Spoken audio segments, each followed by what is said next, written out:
A gente acredita que toda mulher precisa de um lugar para falar dos seus sonhos, desafios e contar sobre as suas conquistas. Aqui você vai ouvir histórias de mulheres reais que expõem seus valores, vulnerabilidades, aprendizados e contam tudo de como conquistaram o protagonismo da sua própria vida.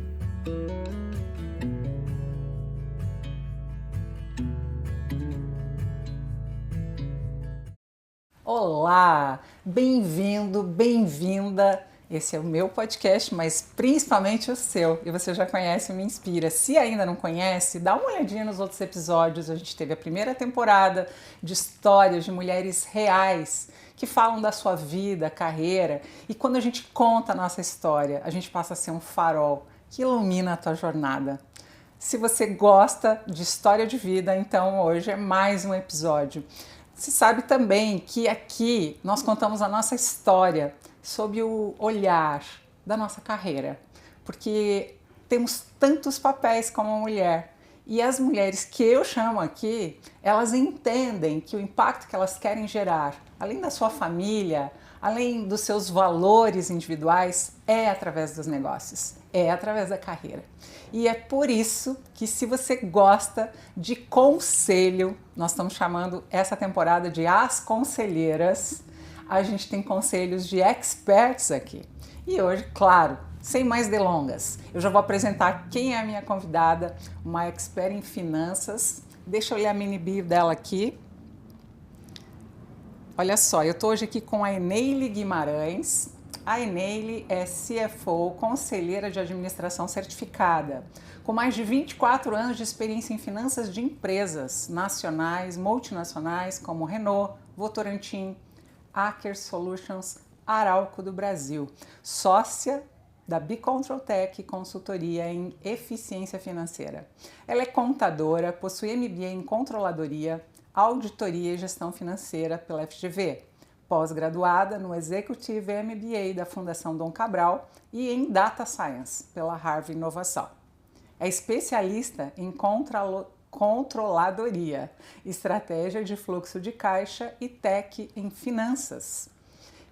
E por causa dessa outra característica que eu vou ler agora, que a gente se conectou. Ela é cristã, tem princípios e valores profundos do reino.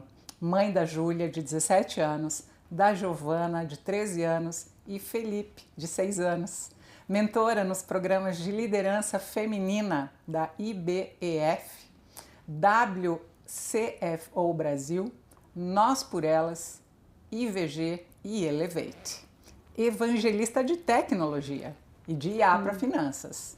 Apaixonada por corrida de rua e por viagens. Bem-vinda, Eneile. É uma alegria ter você aqui. Olha, eu te pedi uma mini bio, né? E vai longe, tem que respirar várias vezes para a gente contar a tua história. Mas dá para ir lá no LinkedIn e saber um pouquinho mais dos detalhes que você lindamente coloca como a tua trajetória, mas também totalmente misturada à sua vida, seus valores. Tanto que você colocou aqui, né? Mãe e corredora, gosta de viagens. Sim. Bom, esse tempo é seu. A gente te convidou. Bom, eu te convidei porque a gente tem uma amiga em comum, né, a Manu. Sim. E ela me falou muito sobre você. E é importante saber a tua história para inspirar homens e mulheres, que homens também nos seguem aqui. Sim. Primeiro, muito obrigada. É uma honra imensa mesmo, de verdade, estar aqui. Eu tenho participado de muitos podcasts, mas tem alguns que são especiais. E hoje é um dia bem especial e eu até saí um pouquinho da zona de conforto, porque eu pensei assim, nossa, eu sempre sou convidada para falar de temas técnicos. Sim. Finanças, governança, tecnologia. Sim. E hoje temos uma pauta técnica, mas tem também algo que geralmente nos podcasts não é muito falado, que é a minha vida pessoal e como entrelaça a Eneile, pessoa física, com a Eneile, pessoa jurídica. Então, muito obrigada. É um privilégio realmente a gente poder falar sobre esse tema. E acho que, como tem sido para mim essa troca, esse aprendizado com diversas mulheres, né? É também para quem nos ouve. E a gente passa por momentos tão diferentes na vida. Isso. De repente a gente se depara com a história de uma outra mulher e a gente se vê como um espelho ali, refletindo as nossas qualidades, a nossa força, a nossa jornada, na outra mulher. Então é muito bacana, no outro ser humano, né? Não só mulher. Isso, e já que você falou de espelho, eu fiquei com vontade de falar aqui que, sim, nós temos neurônio espelho no nosso cérebro. Então a gente, não que a gente vai imitar, mas a gente veio com esse recurso da natureza, porque ser inspirada é uma forma de termos referências que não são da nossa experiência, são de outras experiências. Sim. E como isso nos ajuda. E eu digo que isso é realmente um farol, ele ilumina a nossa jornada. E então começa da onde você quiser e termina onde você quiser. Tá bom. Eu já tive convidada que começou nos pais, nos avós, e depois contou como nasceu. Mas a gente quer saber um pouco dessa linha do tempo, da tua história. Onde é que entram aí também as escolhas de carreira, Neile? Eu amo falar sobre essa parte, porque, na verdade, hoje as pessoas veem muito já o resultado, mas esse resultado ele foi construído com as mãos de Deus, com cada detalhe. E a minha história, se eu pudesse definir assim em uma palavra, seria improvável. Eu sou uma pessoa totalmente improvável. Eu nasci no Acre. E aí agora aquele momento que para e todo mundo, mas o Acre existe? Uhum. Existe. E pode apertar e pode beliscar aqui porque existe. Eu sou do Acre, minha família inteira é do Acre. E eu nasci nesse contexto, né? De uma região que muitos nem conhecem no Brasil, que hoje está muito mais desenvolvida, mas que existe ali uma poeira, uma cortina de fumaça entre o que é de verdade e o que não é o que as pessoas conhecem. Então, vim desse contexto, com 4 anos cheguei em Curitiba, muito inusitadamente, era uma viagem de férias com a minha avó, eu fui criada pela minha avó e nessa viagem minha avó decidiu ficar, minha mãe estava passando lá por um contexto de separação, muito dolorido, muito jovem e a minha avó falou assim, o melhor caminho é a gente ficar aqui e a gente ficou, então estou aqui já há mais de 35 anos em Curitiba, logo eu cresci aqui, casei aqui, me formei aqui, tive filhos aqui, construí minha empresa e minha carreira aqui.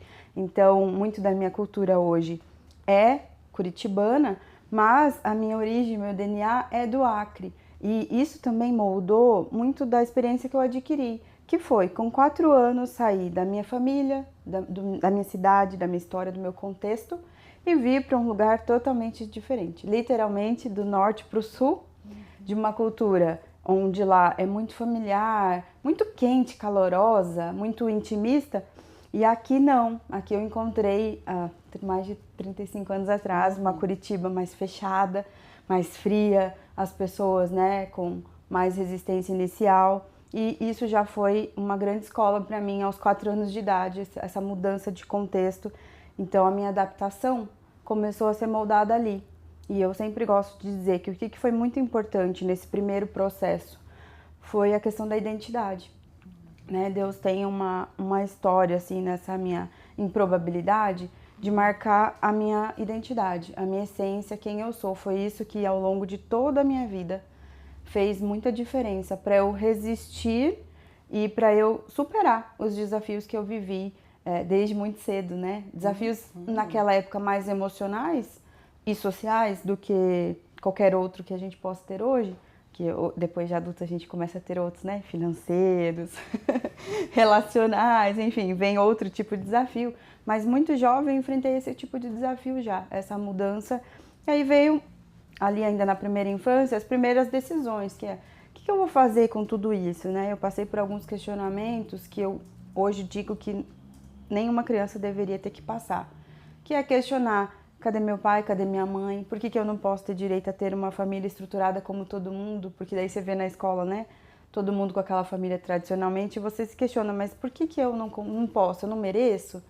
Então, isso eu vivi até os 9 anos e foi um período de muita rebeldia, de muita raiva, assim, do mundo, de tudo, de ficar questionando onde estava Deus, por que eu passava por aquilo. E, de fato, era só uma criança, né? E aí, aos 9 anos, eu me converti. E a história da minha conversão, ela é muito improvável também, como a minha. Eu estava num contexto muito conturbado das minhas primas, assim, passando por questões relacionais muito e bem perdidas, assim.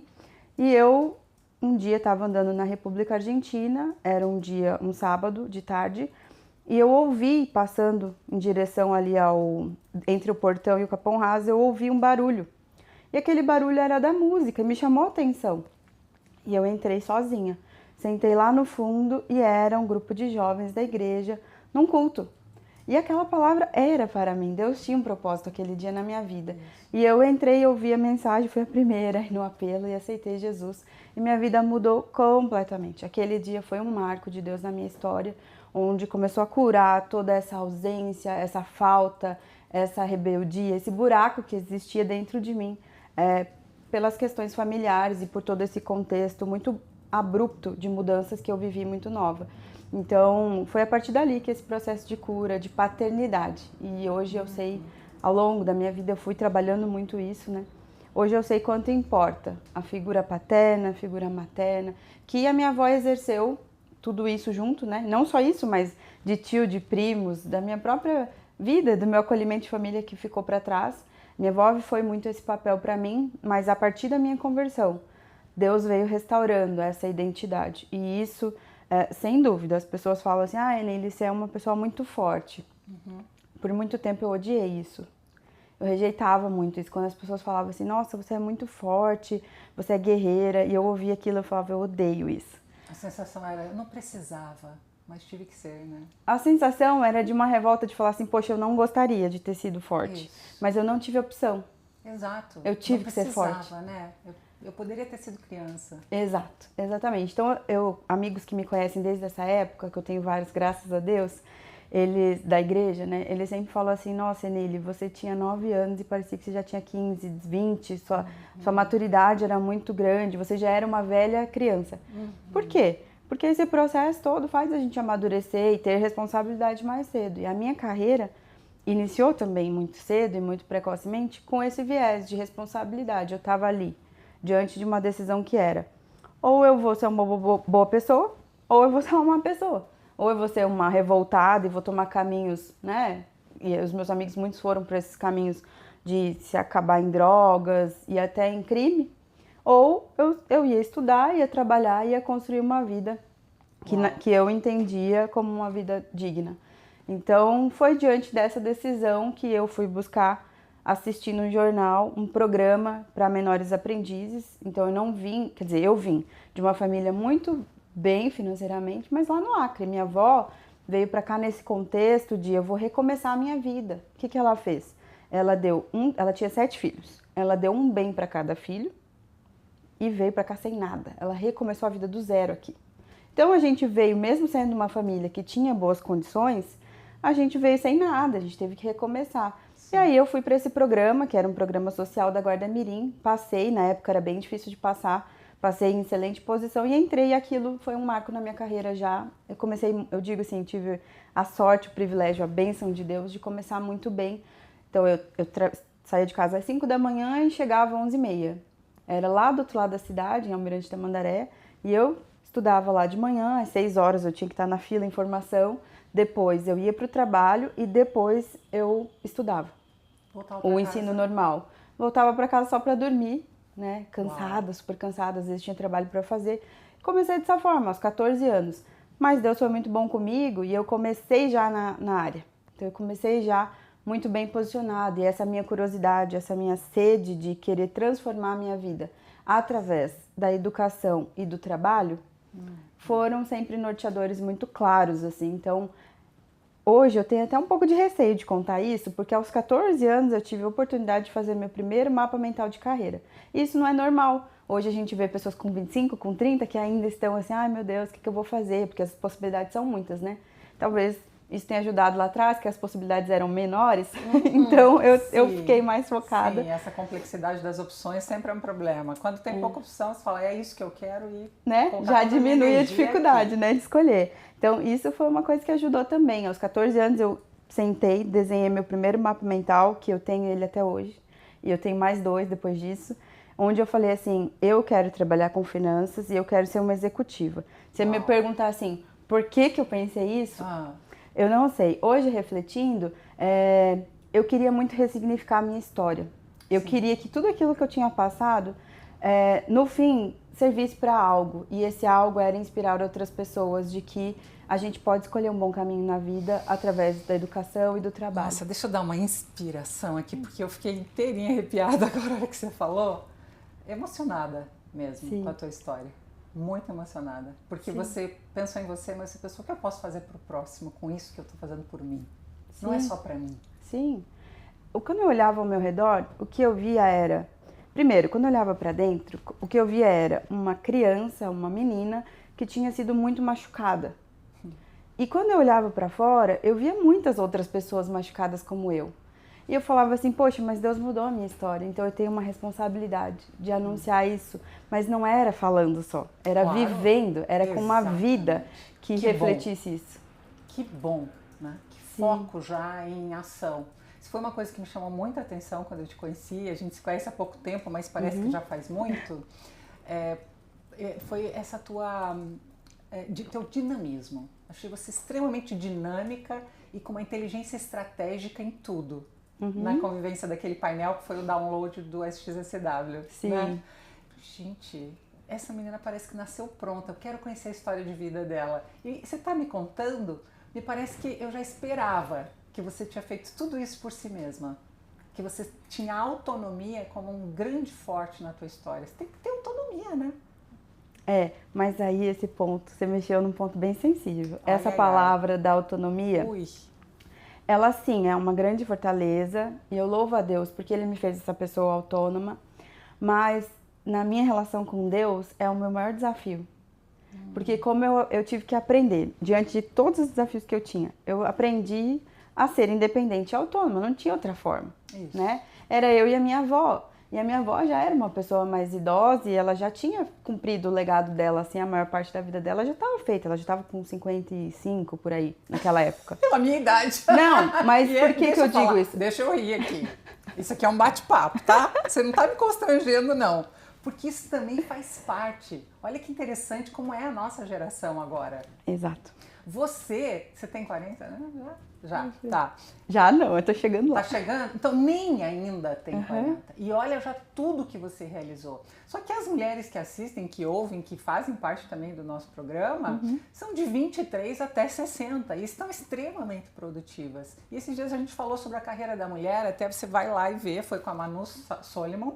E ela estava contando da mãe dela, que tem 75, 78 anos, eu acho. E super ativa, né? Quer dizer, a nossa geração, quando a gente pensa hoje legado, nesse momento, a gente pensa como mulher em continuar produtiva. Diferente da sua avó. Sim. Que a produtividade se encerrava, então a mulher ela ficava mais para si mesma e tal. É interessante você ter trazido isso. Isso é um contexto até histórico-cultural que a gente vive das gerações. Claro. Né? A minha avó faleceu em 2021 com 86 anos. E ela nasceu em 1935, no Acre. Então, se aqui as coisas já são... Em 1935 já não era tão evoluído, você imagina no Acre, que demora muito mais tempo para chegar lá. E a minha avó foi uma mulher que, dali com certeza, vem muitos dos meus valores. Ela apanhava para estudar. Ela fez universidade numa época que a mulher não frequentava a sociedade. Ela fez universidade? Fez universidade. Ela se formou, se aposentou, né, como reitora da Universidade Federal do Acre. Sério? Então, assim, ela foi uma mulher muito à frente da geração dela. Ela teve episódios de o meu avô arrancar couro cabeludo dela para ela não ir para aula porque ele passava vergonha social de ela estudar. Porque mulher não podia estudar. Que história linda. Então, diversas histórias, assim, de como ela foi forte, de como ela transmitiu também esse valor para mim, de falar assim, minha filha, ela sempre falava assim, o poder que o seu nome tem é a credibilidade e a confiança. E quando você estuda, o conhecimento, ele é o teu poder. Porque vão te roubar, você pode perder ou pode ser roubado a sua casa, o seu carro, o teu patrimônio. Mas o conhecimento que você tem, esse poder, ninguém te tira a não ser Deus. Uau! Então pensa, como que você cresce, né, ouvindo isso de uma mulher que apanhou para ir para a universidade porque a mulher não ia, não podia, era uma vergonha. Foi em 1960, mais ou menos? Que ela foi... Não, foi antes. Acho que foi um pouco antes. 55, por aí. Ela foi muito jovem. 55, Universidade Federal do Acre. Então você pensa. Uau! Você pensa, né? E nesse contexto, com 50 e poucos, ela já se aposentou. Ela já tinha cumprido a primeira jornada dela. E quando a minha avó se aposentou, começa um novo capítulo, que foi, agora eu vou, em 100% do meu tempo, servir as pessoas. A minha avó faleceu em 2021, 19 de junho, totalmente produtiva. Totalmente produtiva. Ela dava curso em tudo quanto era lugar que ela ia. Não tinha nada de doença, extremamente saudável. Ela fazia trilha comigo, ela queria pular de paraquedas comigo. Quando eu fiz mergulho, ela fez mergulho comigo. Ela era extremamente Que bom ativa. você contar isso aqui.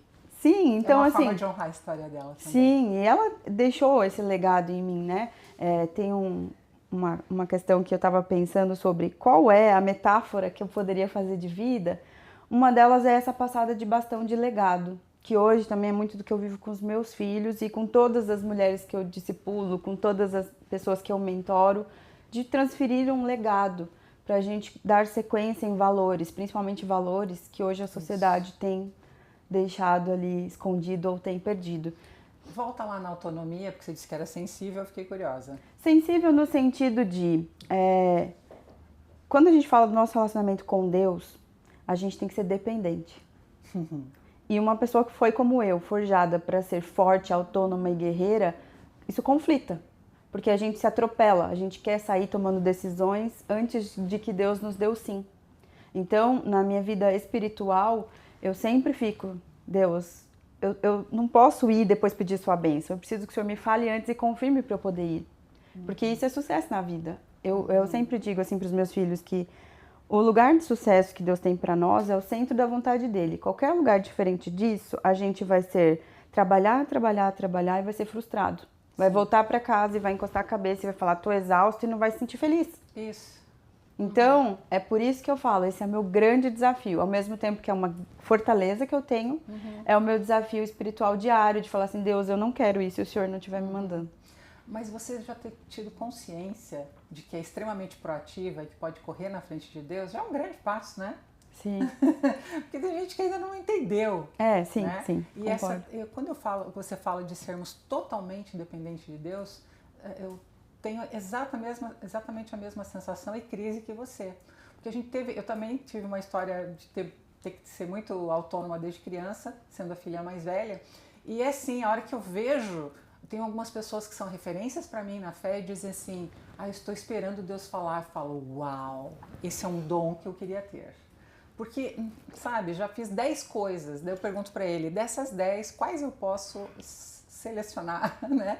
E Deus tem tido muito também paciência comigo, né? Eu acho que com mulheres assim, principalmente porque Ele é nosso Criador, nosso Pai, nosso Senhor, através do nosso irmão amado Jesus Cristo, Ele tem essa longanimidade, que é mais do que paciência, de permitir, e aí eu gosto muito de Romanos 8:28, que tudo contribua para o bem, porque nós amamos a Ele. Sim. E aí, comunhão e relacionamento com Deus e nele, na minha opinião, não tem a ver com comportamento. Porque o comportamento, ele é superficial, na minha opinião, apesar de eu ser uma especialista em comportamento. Nós sabemos pela espiritualidade que a fonte de todo comportamento é o coração. E Ele conhece o teu, conhece o meu, conhece das pessoas aceleradas que tomam decisões. E Ele, então, permite que tudo contribua para o nosso bem. Que experiência, pelo menos, a gente ganha quando erra, né? Sim, eu sou uma pessoa que gosto muito de ficar tangibilizando na minha cabeça, né? E às vezes eu tô assim sozinha, daí eu fico pensando, eu falo, Deus, o Senhor tá aí, o Senhor tá olhando, o Senhor tá rindo, né? Porque Ele conhece o nosso coração e Ele sabe por que nós somos assim. Afinal, eu falo assim para os meus filhos, quando Deus foi te fazer, Ele tinha lá todo o universo de características e Ele pegou uma caixinha e Ele começou a montar nele. Daí Ele falou, vou colocar isso, vou colocar aquilo, um pouco mais disso daqui.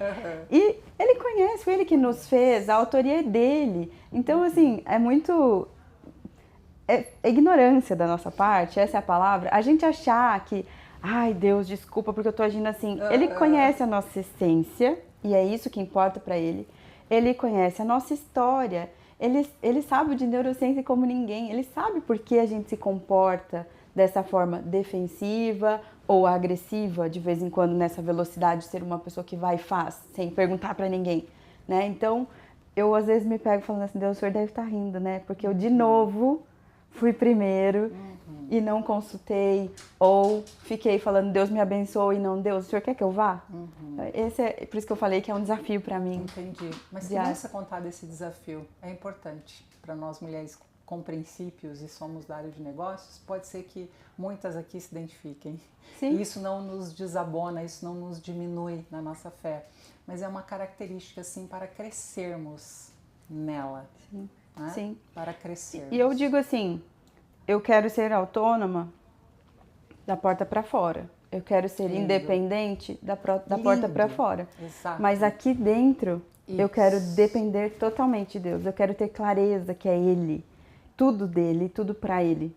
Isso eu não quero perder. Por isso que eu te falei que comportamento, ou o ativismo lá de fora, ele não fala sobre nós totalmente. O que fala sobre nós é o lugar secreto.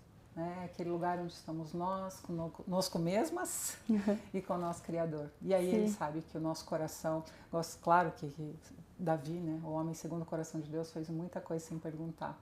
Mas era alguém que rapidamente se quebrantava, rapidamente se arrependia. Sim. E é sobre isso, sobre sermos humildes e rapidamente entendermos que não temos controle sobre tudo.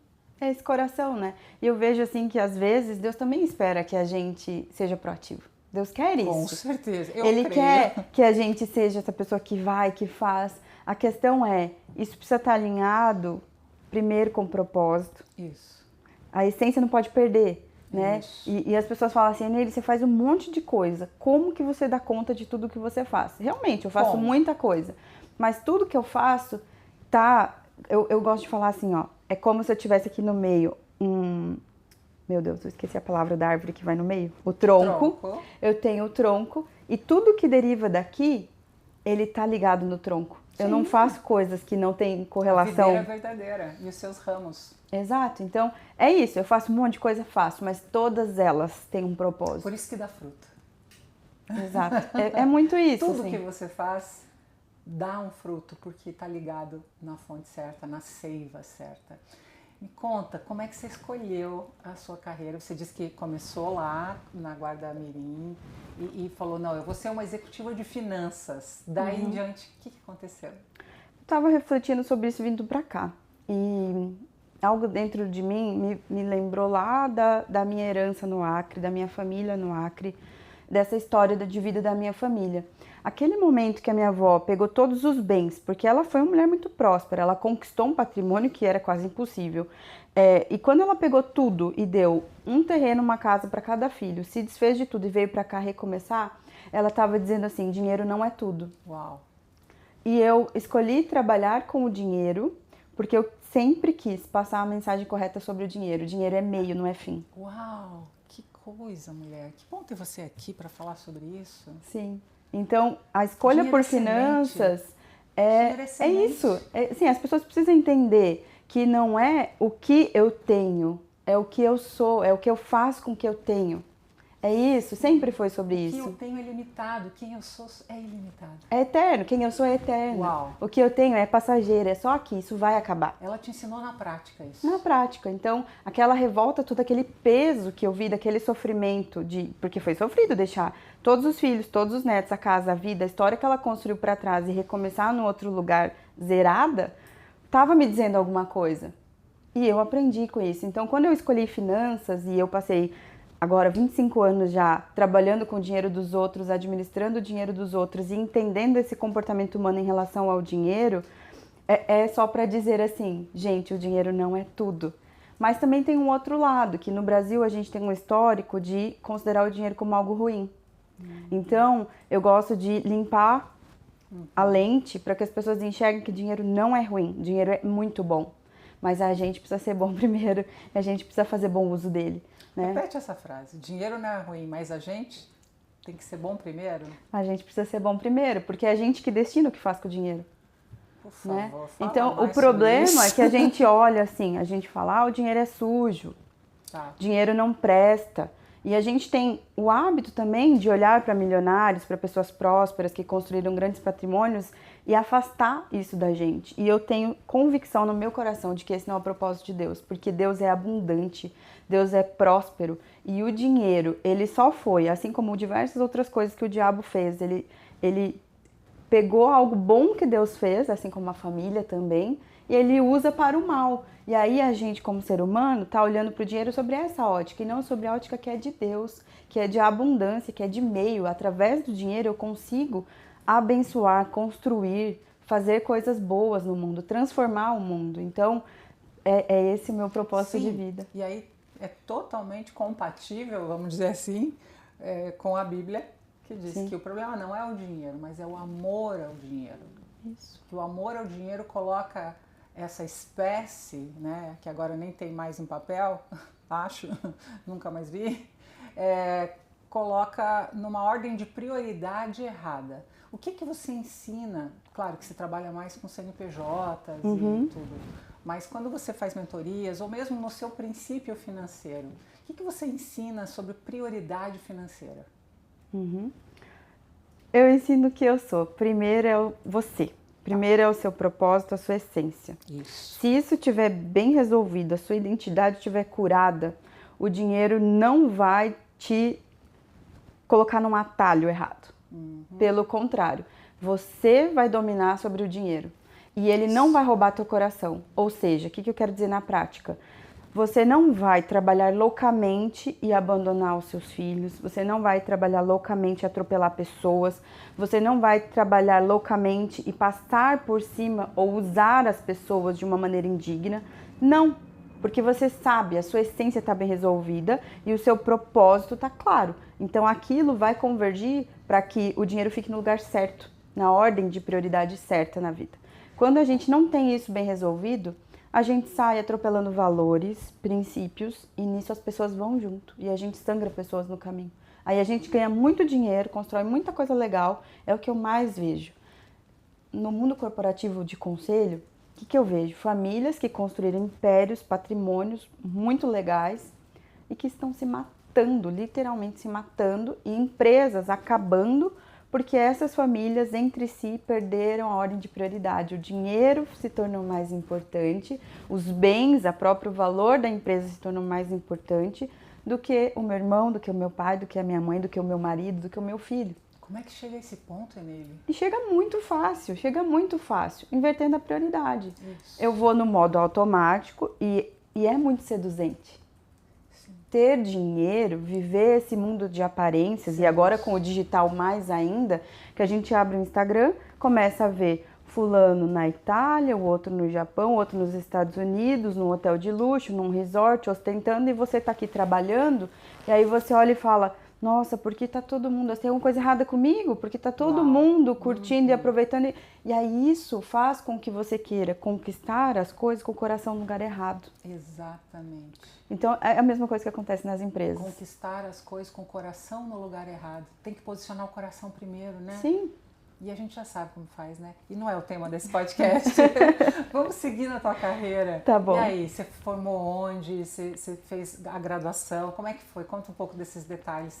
Depois desse início, né, como jovem aprendiz, eu tive a oportunidade de trabalhar na Renault como controller de fábrica, e literalmente eu ficava em cima da fábrica. Então lá é dividido por áreas, você é controller da manutenção, da montagem, da pintura, da estamparia, e aquela foi minha grande escola. Eu passei um bom tempo e justo por eu estar no início de carreira, eu fui de novo muito abençoada, porque eu tinha contato e tinha a responsabilidade de preparar materiais a respeito de resultado e estratégia para o time de decisão, executivo e conselho, que na época e até hoje é fora do Brasil, e aquilo já me deu uma perspectiva muito estratégica. Então eu entendi que tinha um lugar e um caminho que não era apertando o botão, mas era estratégico e que fazia diferença. Naquele lugar eu queria estar. Então mesmo que eu passei por todos os degraus, eu fui analista júnior, eu só não fui estagiária, porque eu comecei mais embaixo ainda, eu comecei como jovem aprendiz.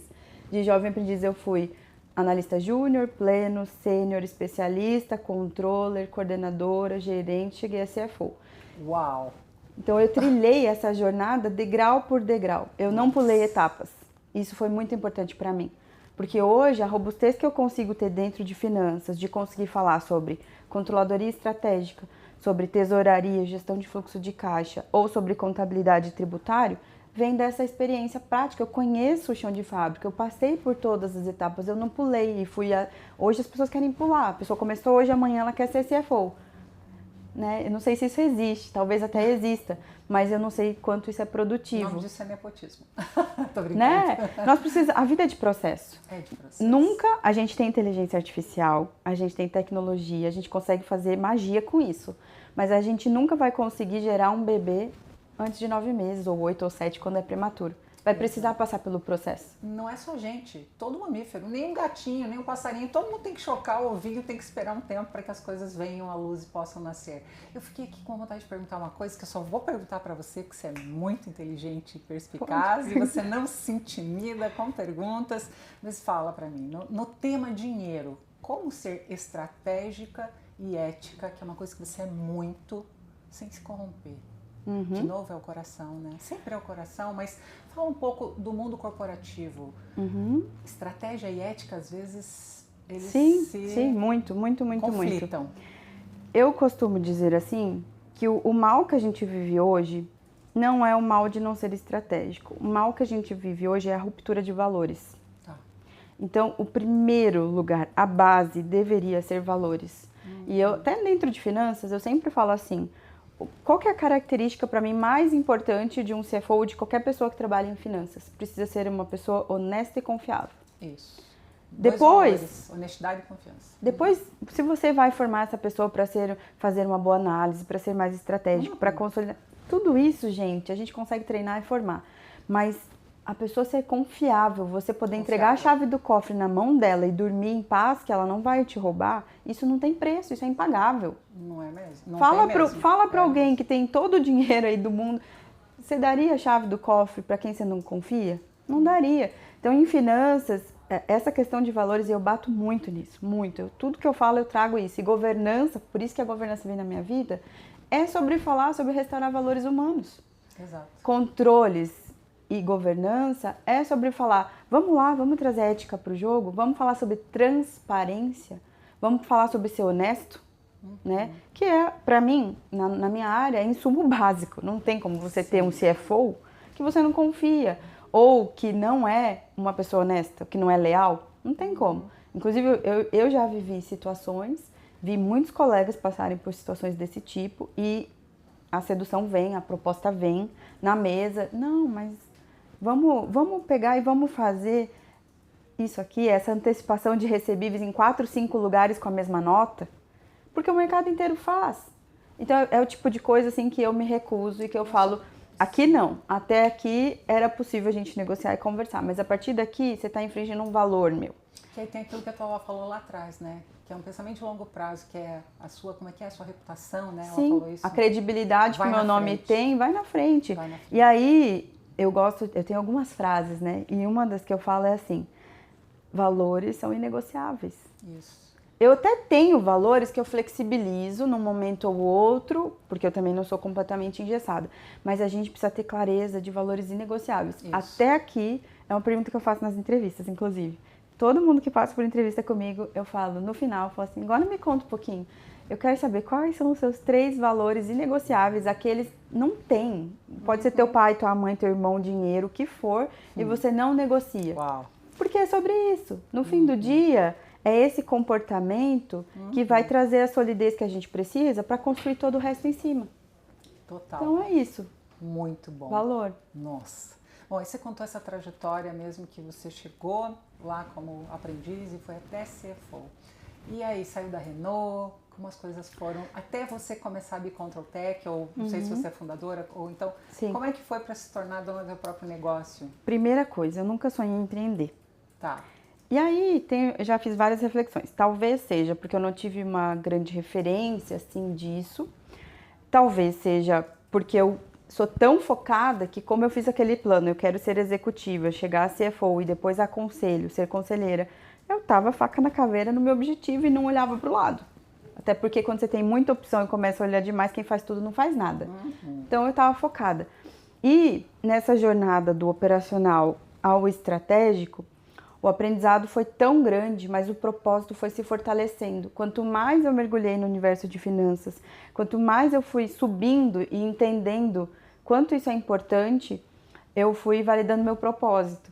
E aí, de novo, né, a clareza do propósito foi o que fez, mesmo eu contra tudo dentro de mim que falava, você não é apta a empreender, porque eu não sou essa pessoa super disposta a correr risco, que lida bem com incerteza, eu não sou essa pessoa. Pelo contrário, se você me virar do avesso, você vai encontrar planejamento e controle. Não tem nem uma pontinha solta no teu avesso, né? Tá tudo amarradinho, o acabamento feito. Gente, eu não sei viver assim, faltando informação, eu não sei viver com cenários... Porque em finanças a gente mapeia cenários incertos, e isso foi muito da minha jornada, fica avaliando externo, interno, todos os fatores, ligando pontos, e a gente sabe que tem muita incerteza, mas elas estão mapeadas. Mas empreender é estar todo dia lidando com incertezas não mapeadas, e isso é bem desconfortável para mim. Tá. Então eu não me via nesse Mas lugar. mesmo assim você foi. Eu fui pelo propósito.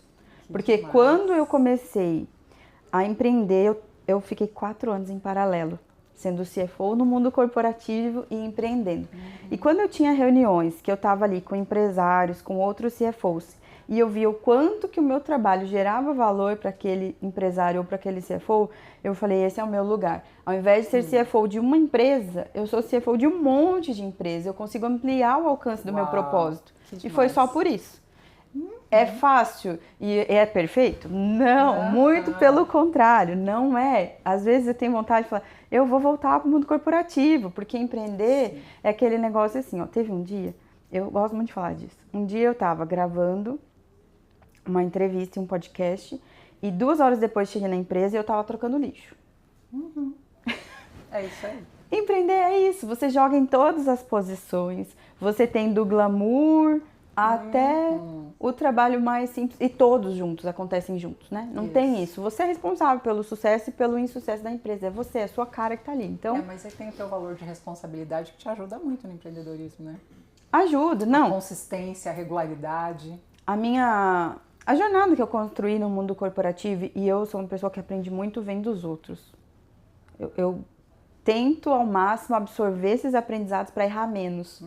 Ou para não demorar tanto para aprender. Ótimo. Pelo menos. E aí, como eu estive muito perto, sempre da tomada de decisão, de conselhos, a minha jornada inteira foi esse ambiente, né? Eu trago muito isso, eu falo, lembra nele que você tinha aquela crítica, então você não pode ser essa líder, você não pode ser essa empresária. Uau. Aqui na sua empresa você não pode errar nisso, presta atenção. Porque senão é tiro no pé, né? Você cospe pra cima e cai em você. Mas o nome disso parece que é sabedoria, né? Que linda, você é uma mulher muito sábia.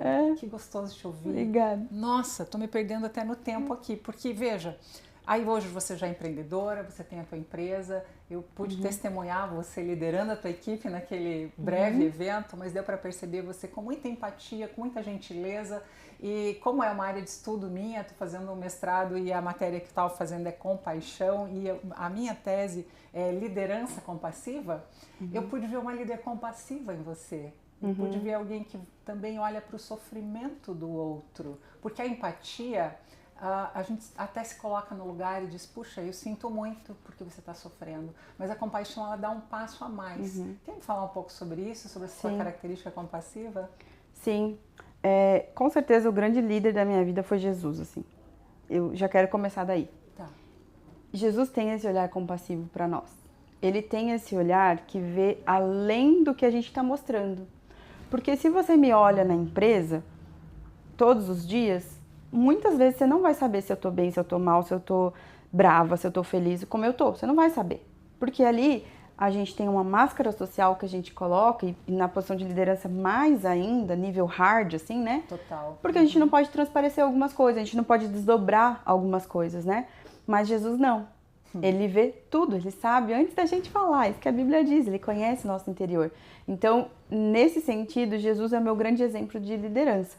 Dessa pessoa que tá vendo o resultado, que tá vendo o teu legado, a tua construção, mas sabe lá dentro, e no fim o que importa para ele é o que tá lá dentro.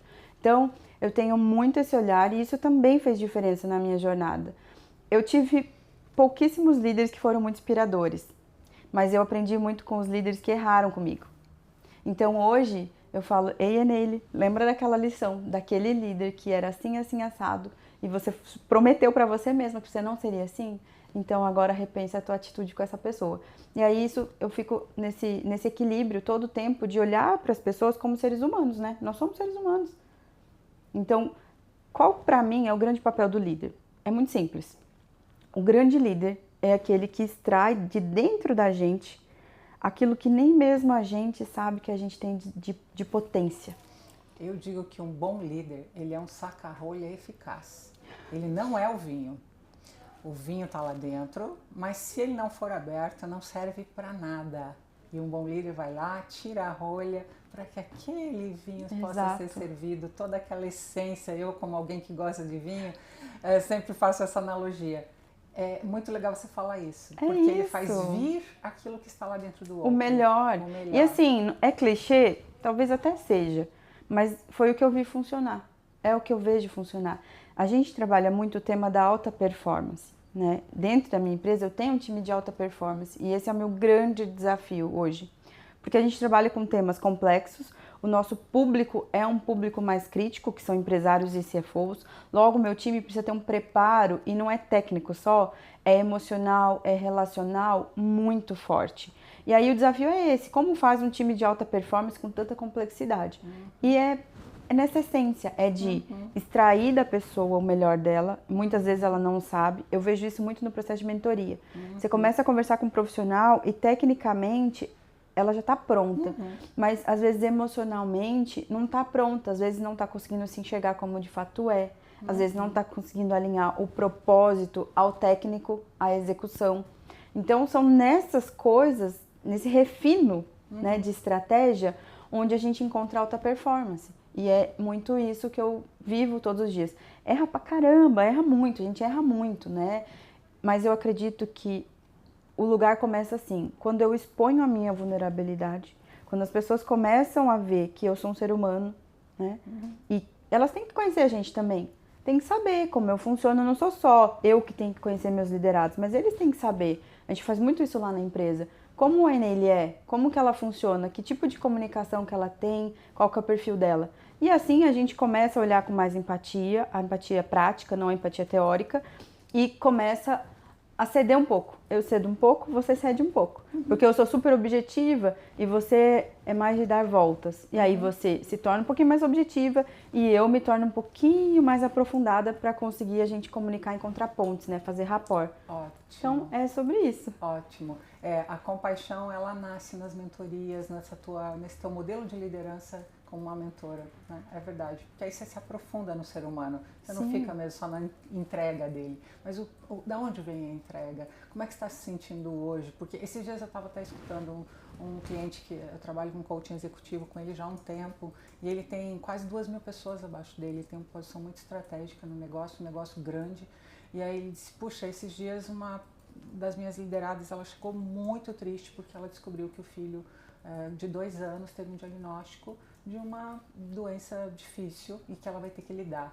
E aí ele disse, se eu não tivesse aprendido a ser um líder compassivo, eu ia dar um monte de conselho para ela que não ia valer para nada, porque uma mãe que sofre com o diagnóstico de um filho de 2 anos, ela só precisa de compaixão. Ela só precisa de segurança psicológica, ela só precisa do acolhimento, da escuta. E aí ele disse para mim, que bom que eu aprendi com você, que a pergunta que eu fiz para ela foi, como eu posso te ajudar agora? Você fica confortável de eu te escutar só? Porque eu não fico nem confortável para te aconselhar, porque o que você sofre é algo que eu nem consigo entender. E aí ele disse que ela por 30 minutos chorou e ele por 30 minutos esperou ela chorar. Então isso é liderança compassiva. Eu fico feliz porque nós somos as evangelistas nesse mundo corporativo desse tipo de liderança. E aí me pergunto, mas por que deu certo um dia? A gente nem vai falar aqui dessa história da evolução da liderança e do mercado, né? Mas aqueles que ainda, Eneile, na tua opinião, estão nesse estilo, já que a gente está falando de liderança e você é um modelo de liderança compassiva, mentora, algumas empresas que você atende insistem no modelo de comando e controle, ainda acham que ser vulnerável é ser fraco, tem bastante, né? Sim, e infelizmente, finanças tem um contexto, né, um legado que a gente traz. A gente foi construído com um mindset de ser mais conservador, mais frio, mais fechado, mais afastado. A gente foi treinado para não demonstrar sentimento, porque isso poderia prejudicar a imparcialidade que nós temos que ter da análise e até de fazer algumas inferências sobre o negócio. Então, infelizmente, a gente carrega essa herança em finanças muito fortemente.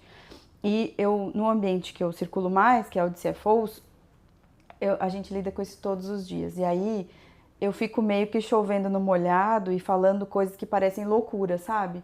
De dizer assim, a gente tem que olhar para o ser humano. Isso. Tudo bem, a gente não é ONG também, porque aí tem um ponto de equilíbrio que a gente precisa achar, Mas é tudo sobre pessoas, porque os resultados são feitos por pessoas. E se a gente não consegue olhar para a pessoa como um ser humano, né? Eu vivi uma situação muito diferente lá na empresa, que foi a minha colaboradora, a filha dela foi abusada.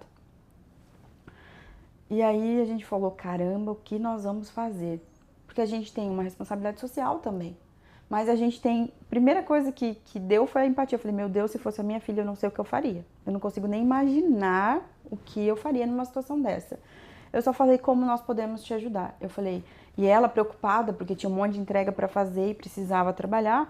E o que eu falei? Eu falei, vai resolver as suas coisas, vai atender sua filha. Tinha uma questão de polícia, de um monte de coisa para fazer. Eu falei, quando você se sentir preparada e estiver tudo em ordem na sua casa, você volta, e ainda era um contexto familiar, né? Você volta e me avisa e tudo que a gente puder mais ajudar, você fala. Porque a gente, de fato, não sabia lidar com aquela situação. Eu nunca passei isso. Quanto tempo ela precisou? Ela precisou de 3 dias afastada do trabalho, mas ela ficou aproximadamente 3 meses com um suporte nosso muito forte. Uau. Porque é muito sofrida a situação, é muito sofrida.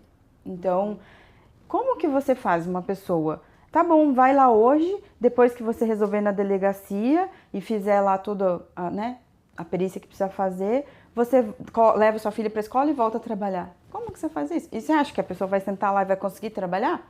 Pode até estar fingindo que está trabalhando, mas a cabeça dela vai estar em outro lugar. Claro. Então, assim, tem uma questão que é as prioridades, né? O ser humano é mais importante. Lá em casa a gente tem uma frase muito legal que eu falo para as crianças sempre e eles já replicam. Pessoas são mais importantes do que coisas. Toda vez que a gente se deparar com essa decisão, por mais complexa que for, coloca a pessoa no lugar certo. E aí você vai saber como decidir. Uau, lindo. O que você não contou ainda sobre você e que você quer muito inspirar homens e mulheres que estão ouvindo e assistindo a gente agora? Tá, sobre carreira, maternidade e vida. A vida não é linear. Eu tive essa história que eu fiz a minha jornada planejada e eu fui muito intencional em cada passo que eu dei. Eu tomei decisões na minha carreira que as pessoas olharam e falavam, você é doida, eu não acredito que você está fazendo isso. Eu vou falar uma rapidinho. Eu estava na Renault, tinha sido promovida para uma posição de corporate que eu sonhava, era o meu grande sonho naquele momento, trabalhar para a França e ser controller, né, corporate. E eu consegui isso. Bem quando eu consegui, eu saí de férias para voltar já nessa posição e recebi uma outra oportunidade. Se eu não tivesse meu plano de carreira muito definido, eu teria ficado na Renault e seguido ali. Como eu sabia o que eu queria ascender para a posição de C-Level, eu topei esse desafio de ir para uma spin-off da Rumo, trabalhar uma área de tecnologia, implantar toda uma controladoria. Por que eu fiz esse movimento? Porque naquela oportunidade eu ia expandir o meu conhecimento e a minha experiência prática em outras áreas de finanças que não só controladoria. Principalmente a gestão de tesouraria, a parte de contabilidade e tributário, e até de projetos. Então eu fiz esse movimento e as pessoas falaram assim, você é doida?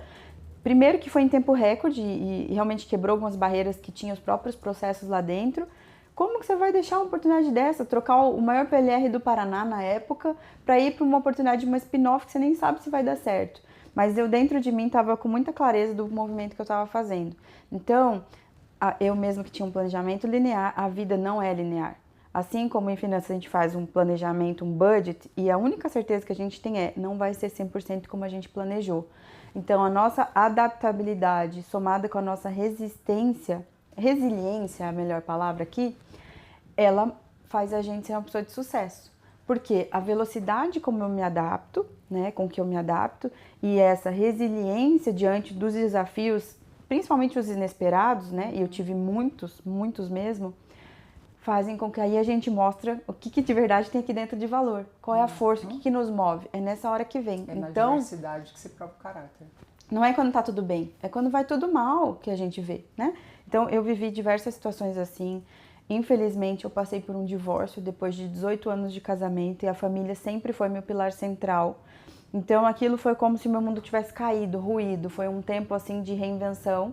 Isso aconteceu logo depois que eu tinha começado a empreender, que já estava sendo um grande desafio, porque eu não tinha sonho de empreender. Então eu estava renunciando o meu sonho e indo para um outro momento que era muito pelo propósito. 6 meses depois a minha avó faleceu e quem era a minha avó era toda a minha família numa pessoa só, né? Então foi um momento que de repente eu me deparei sozinha com 3 crianças, né? Sem ter para onde correr e pedir socorro. E foi somente eu e Deus. Então naquele momento foi onde Deus me levou para um outro nível da minha jornada. Então eu entendi que até ali, tudo que eu tinha construído como carreira, como pessoa e como família, precisava servir para um propósito maior.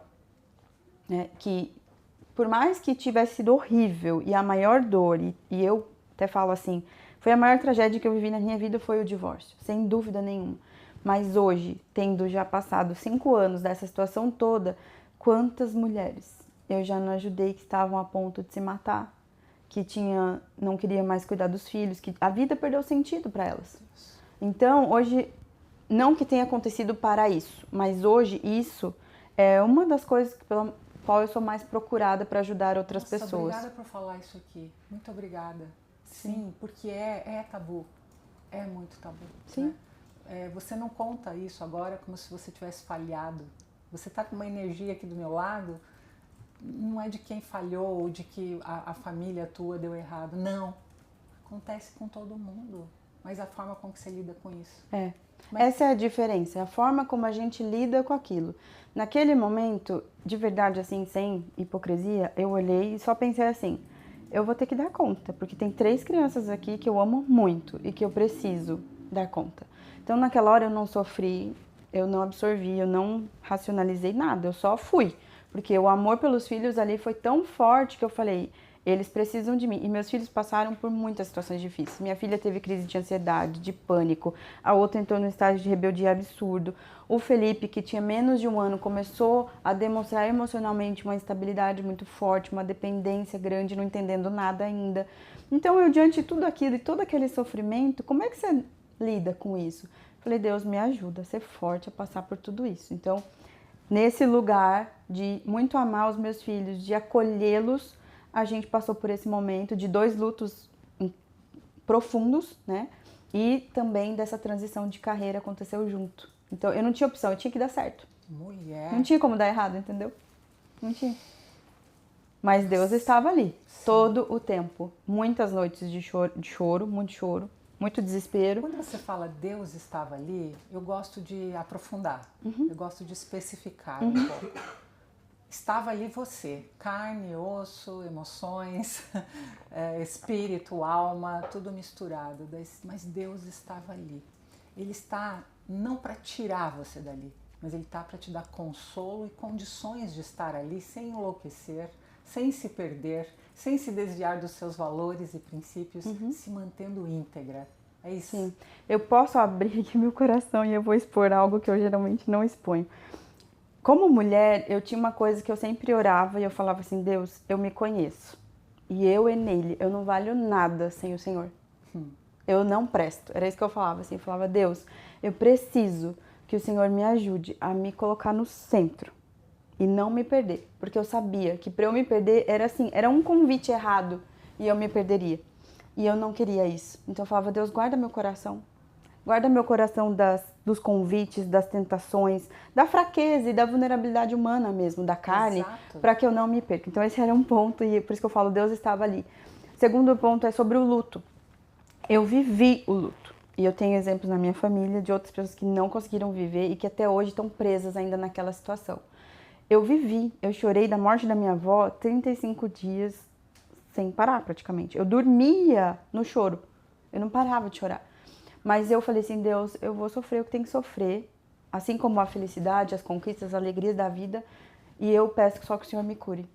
E eu não sei explicar, mas eu vivo hoje a dor desse luto, que foi o maior que eu tive na minha vida, com uma paz que excede o entendimento humano. Sem dúvida nenhuma. Quando eu rediscuto isso e depois de 2 anos, eu tive que voltar lá e refazer o processo do enterro, abrir o caixão, e eu tive que ser essa pessoa de pegar os ossos lá junto com eles e colocar na caixinha e fazer a transferência. Quando eu revivi esse momento de novo, eu falei, eu não vou dar conta. E de novo ali, eu vi algo muito espiritual de Deus, dessa paz que não tem como explicar humanamente falando.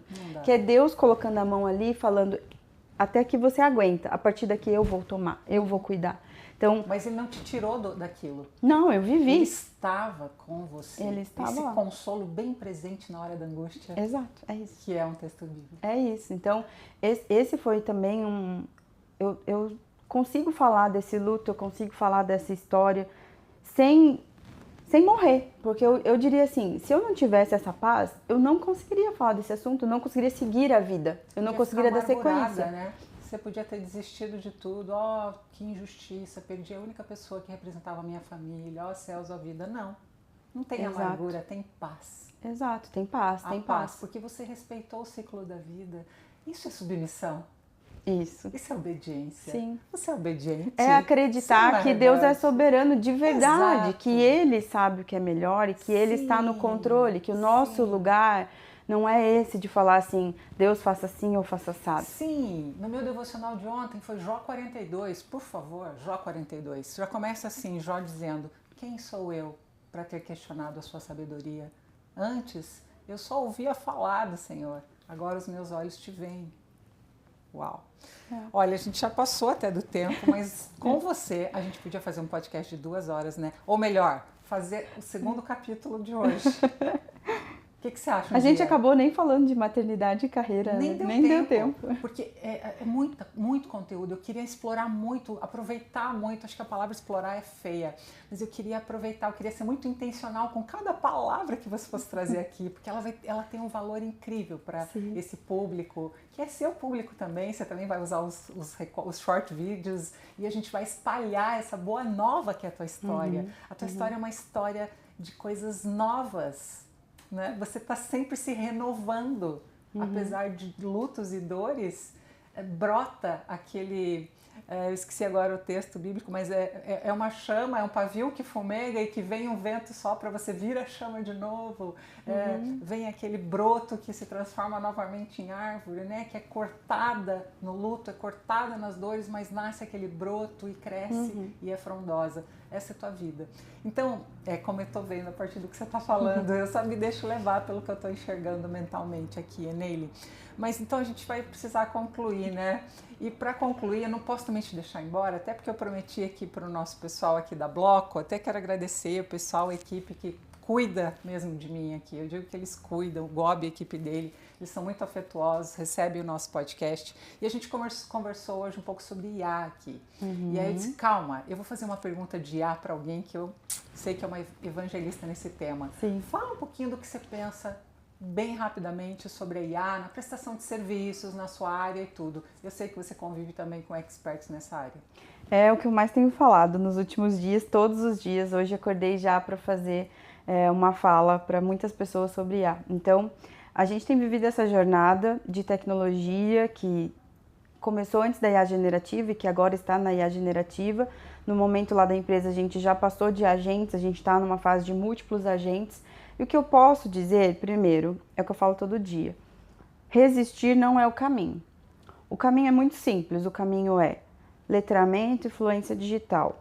Depois você passa por uma fase de experimentação. Então, não tem como você avançar em inteligência artificial se você não usar, colocar a mão na massa. Tem que ser hands-on. Eu vivi isso, minha primeira vez que eu fiz alguma coisa com IA, eu virei à noite de tão empolgada que eu não dormia aquela noite. E assim tem sido essa jornada. Não é um passeio de verão, assim, que você vai, faz um workshop, vê uma palestra e isso se desenvolve em você. Não é. É um processo, é uma jornada, é um caminho que você trilha de desenvolvimento. Então você aprende uma coisa, vai para o próximo nível, como tudo na vida. Nós temos vivido isso lá, então não resista, entenda sobre o assunto, leia sobre o assunto, porque IA é uma tecnologia que nasceu fruto de muitas outras, de um avanço tecnológico. Então, não dá para pegar só, recortar IA e falar só de IA, precisa se entender outras coisas. No contexto corporativo, a gente tem muito mais ruído do que eficiência sobre IA. Então, a gente, em finanças, por exemplo, nós já somos 72% tech. Ou seja, está acontecendo uma transformação no mercado absurda. Não existe mais aquela divisão que antes tinha entre finanças e tecnologia. As pessoas de finanças têm que ser tech no DNA hoje. Então, isso é uma demanda de mercado. E aí, nessa posição, como que eu implanto IA com segurança?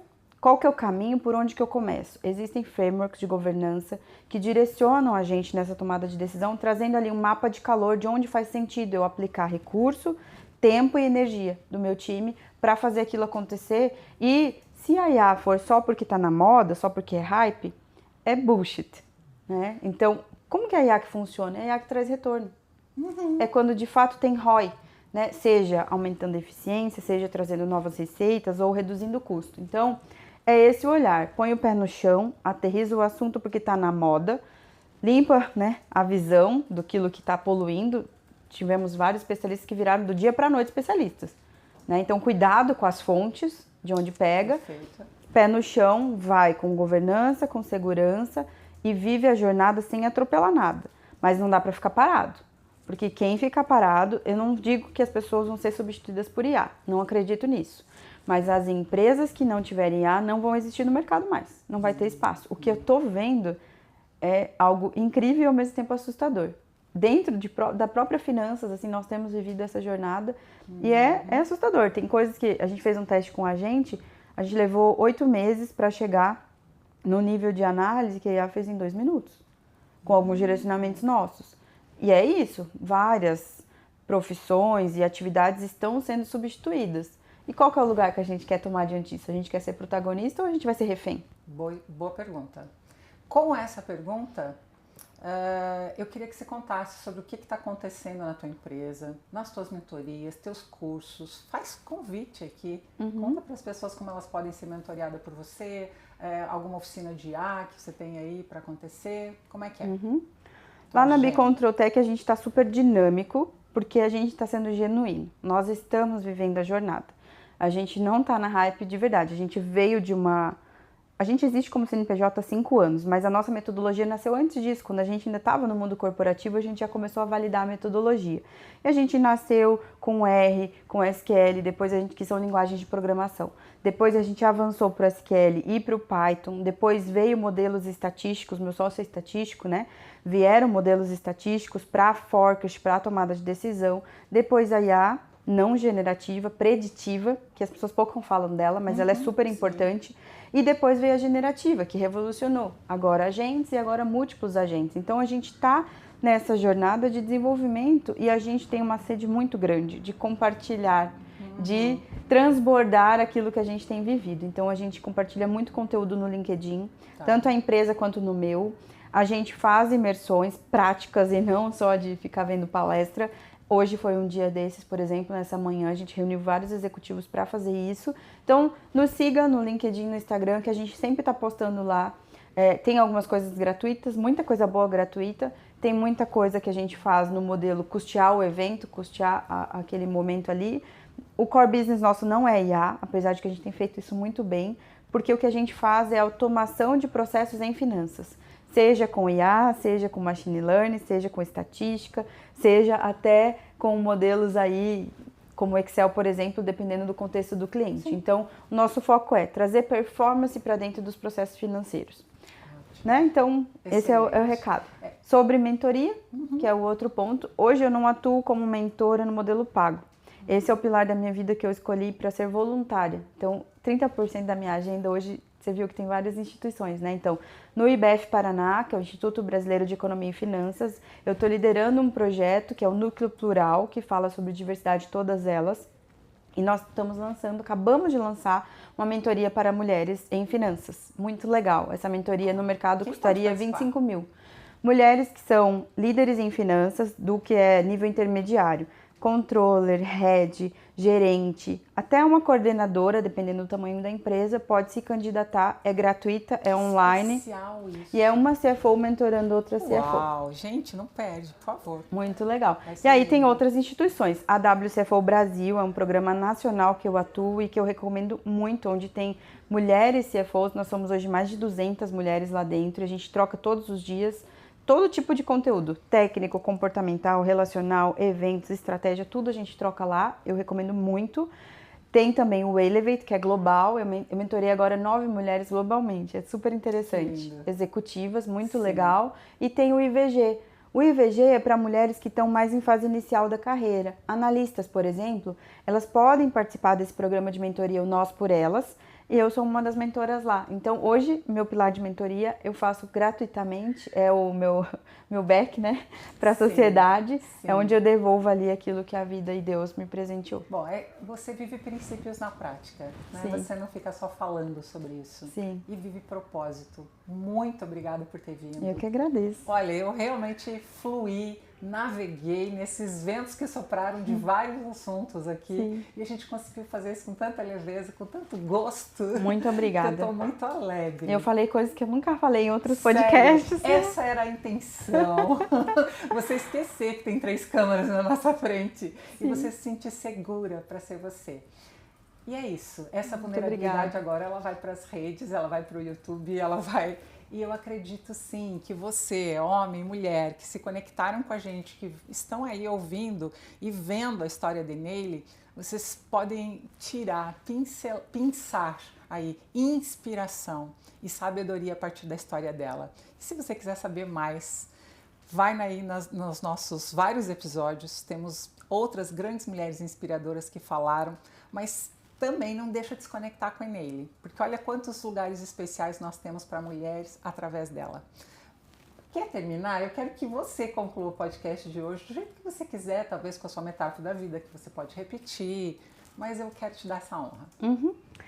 Eu gosto de terminar com uma frase que responde a pergunta que eu mais ouço, que é: como que você dá conta de tudo? E a frase é: você precisa saber onde você é insubstituível. E todo o restante pode ser delegado. Isso é sobre estar no nosso lugar de potência, onde Deus nos fez para estar. Então, nós somos seres integrais, a gente não é só um corpo físico, nós temos um corpo espiritual, né? Corpo, alma e espírito. Isso precisa estar em sinergia, isso precisa estar alinhado. Não esqueça disso, pratica isso integralmente e tenha muito sucesso. Dá a mão para a gente terminar com as mãos dadas. Muito obrigada. Obrigada.